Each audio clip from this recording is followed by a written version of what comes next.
Madame Sa, Anna Emmanuelle Diouf, donc fondatrice de Useful Life. Alors, aujourd'hui, il était question de développement personnel, de voir comment avancer.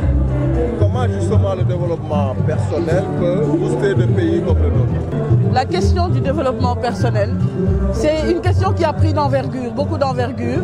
Pourquoi? Parce que beaucoup de personnes ont perdu les repères. Vous voyez, moi je pense que si on était resté dans nos familles, avec tous les repères, avec tout ce qu'il faut, comme nos oncles, nos badiennes, nos trucs, dans un pays comme le Sénégal, le développement personnel peut se faire déjà en famille. Mais aujourd'hui, beaucoup d'entre nous ont quitté très vite la famille. Ils sont allés se réaliser, ils sont allés étudier, ils sont allés chercher.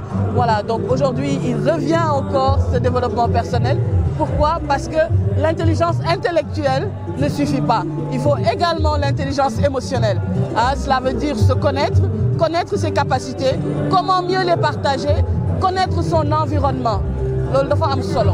Entre le charisme et le développement personnel, quelle est la nuance? Alors, le charisme est un don. Charisme vient du mot charisma, don. Donc ce don, il faut le développer. Donc il faut développer les dons que nous avons, il faut développer les talents que nous avons. Et pour ça, il faut d'abord se connaître. La connaissance de soi, c'est ce que nous sommes venus partager aujourd'hui avec les étudiants de l'Université Gaston Berger. Justement, pourquoi vous avez jugé utile de venir ici, au-delà même de l'invite qu'ils nous ont faite?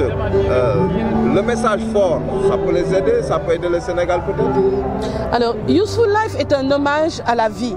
Je viens de Londres où on a fait une conférence qui s'appelait la même chose, A Tribute to Life, un hommage à la vie. Donc pour ça, il est important pour moi, pour Useful Life et pour tous ceux qui sont de Useful Life, de parler d'abord à nos communautés, à nos jeunes, parce que nous sommes du Sénégal. Nous n'allons pas traverser l'Atlantique pour partager beaucoup de choses alors que nous pouvons les partager ici. Alors, l'étudiant, récemment, vous avez vu le pourcentage de l'ANSD. Hein, les jeunes sont très nombreux. Il faut qu'ils entendent les vraies choses pour que rapidement le pays se développe un peu plus et un peu plus rapidement.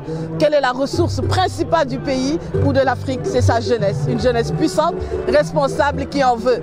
Donc là, on est juste en train de partager des témoignages de vie pour leur montrer que c'est possible.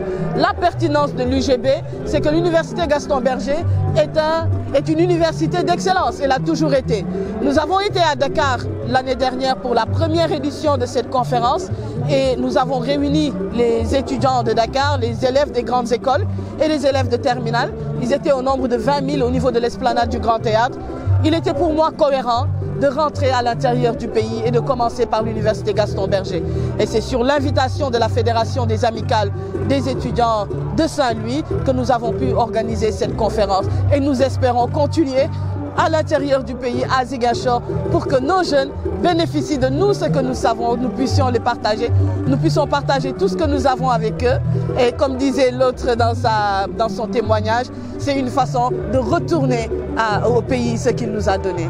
Conférence bi nak di révolution ndax maa ngi ko doon wax sànq révolution bi du sax dajale ñëpp ba pare kese waaye conférence gars yi toog di déglu 21h ba 2h du matin gars yi di déglu ñu ngi toog di déglu ci loo xam ne li ko Maxu Mbeng doon wax sànq joindre l'utile à l'agréable loolu dafa am solo.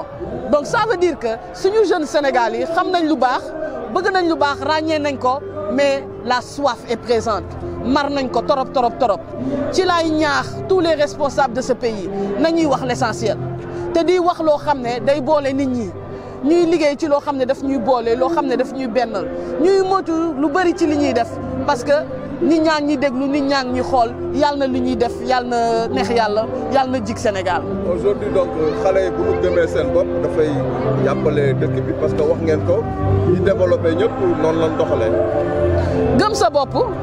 xam sa bopp xam say valeur xam say richesse ba pare bañ a bàyyi di gént di xalaat fan nga bëgg a dem parce que lu amul espérance lu amul yaakaar doo yeewu yaakaar dafa fort te léeg-léeg yaakaar da ngay dem foo xam ne yaakaar sax amatu fa fii dañoo war a dekkilaat yaakaar pour que xale yi gëm ne lii mën na nekk tey boo leen déggee témoignage yi ngeen dégg ñoo xam ne dañoo dem ñàkk lépp témoignage yu ay directeur de société ay témoignage ñoo xam ne ah yàlla macha allah yàlla sutural na leen ñu ñëw wax ne que ñoom fi ñu jógee métti na torop waaye tey yàlla def na sutura ah ñi ngi leen di admirer ñi ngi leen di ñaanal waaye ñi ngi jëriñ ñu bëri donc ñi fi ñëwoon ñëpp c'est des personnes extrêmement généreuses di def lu bëri bàyyi seen yite ñoom tamit li ma yëg la ñu yëg ñu ne mën nañ jëriñ askan bi ñëw waxtaan ak xale yi.